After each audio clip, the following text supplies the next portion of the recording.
நாள் அவதியிலும் பெற்றோர்கள் ஒரு பக்கம், அவர்களின் பிள்ளைகள் இன்னொரு பக்கம் வந்திருக்காங்க. மிக முக்கியமான விவாதம் இது. நான் முதல்ல பிள்ளைங்க கிட்ட கேட்குறேன், படிக்கிற வயசுல உங்களுக்கு எதுக்கு செல்போனு? என்ன சார் இப்படி கேட்குறீங்க? செல்போன் இல்லாம எப்படி இருக்க முடியும்? நான் புற ஸ்கூல்ல படிக்கிறோம், கொஞ்சம் ரிலாக்ஸ் வேணாமா?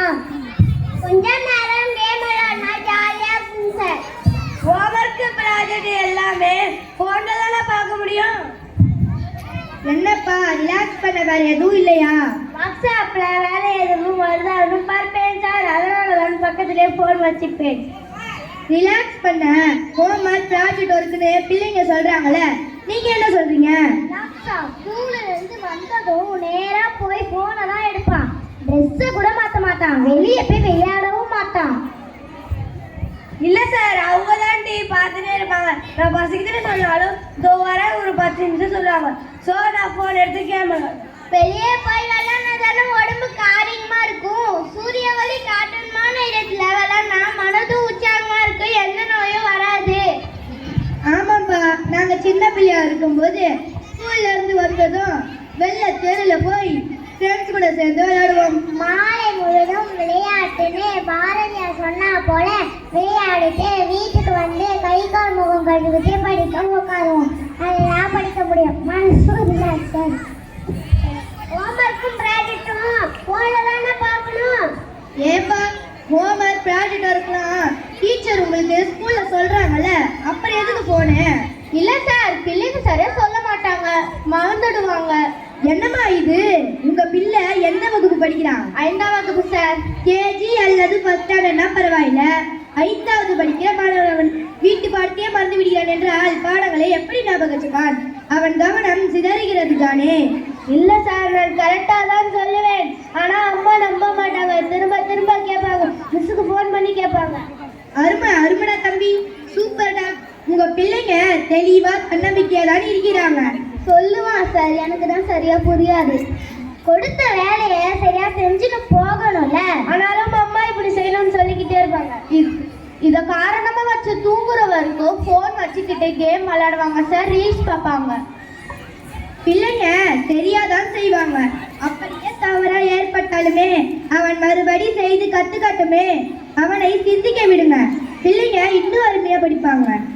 ஒன்று நல்லா புரிஞ்சுக்கோங்க, போன்ல அனுப்புற மெசேஜ் எல்லாம் பேரண்ட்டுக்கு மட்டும்தான், பிள்ளைங்க கிட்ட கொடுக்க வேண்டிய இல்லையே. நமக்காக சிறப்பு விருந்தினர்கள் வந்திருக்காங்க. இவர் தான் டாக்டர் மேத்தா, பொதுநல மருத்துவர். இவர் திருமதி கீதா, தொடக்கப்பள்ளி ஆசிரியர். முதல்ல டீச்சர், நீங்க உங்க கருத்து சொல்லுங்க. வணக்கம், நான் 25 ஆண்டுகளாக தொடக்கப்பள்ளியில் ஆசிரியராக பணிபுரிகிறேன். நான் வேலைக்கு வந்தப்ப இது போல வசதிகள் இல்லை. பள்ளியில் பாடங்களை நடத்தி பயிற்சிகளை செய்ய வைப்போம். குழந்தைகள் செய்து வருவார்கள். வீட்டில் செய்ய வேண்டிய பயிற்சிகளையும் செய்து வர சொல்வோம். மெல்ல கற்கும்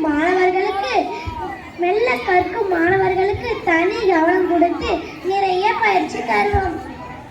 இது மாணவர்களின் நினைவாற்றல் தானே செய்யும் திறன், தன்னம்பிக்கை எல்லாம் வளர்ந்து இப்போதுள்ள குழந்தைகளுக்கு நிறைய சோசியல் மீடியாக்கள் இன்ட்ராக்ஷன், நிறைய அலட்சியம், பார்த்துக்கலாம் என்று மனப்போக்கு, எப்பவும் இந்த போன் கையில். இந்த போன் கலாச்சாரம் கொரோனா காலத்தில் ஏற்பட்டது.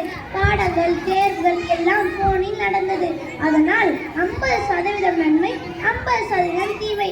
அப்போதெல்லாம் ஒரு குடும்பத்திற்கு அப்பாவிடம் மட்டுமே ஒரு போன் இருக்கும். அனைவரும் அவையிடம் வாங்கிதான் பயன்படுத்துவார்கள். ஆனால் இன்று அப்படி இல்லை.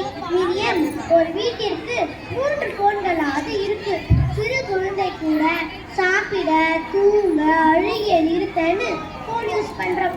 நிறைய ஆப்புகளை பயன்படுத்தி நமக்கு நாமளே ஆப்பு வைத்துக் கொள்கிறோம்.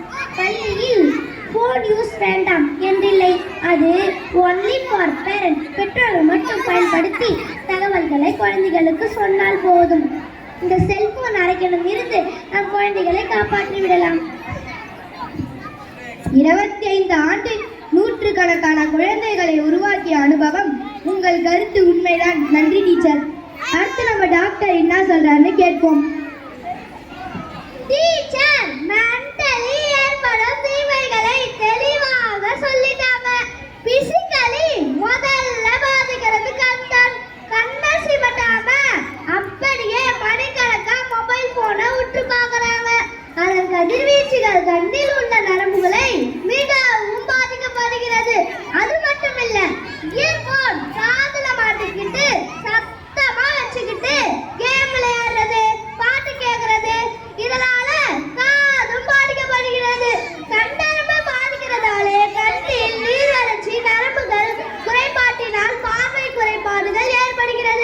ஏன் சில சமயம் பார்வையே கூட தெரியாமல் போய்விடுகிறது.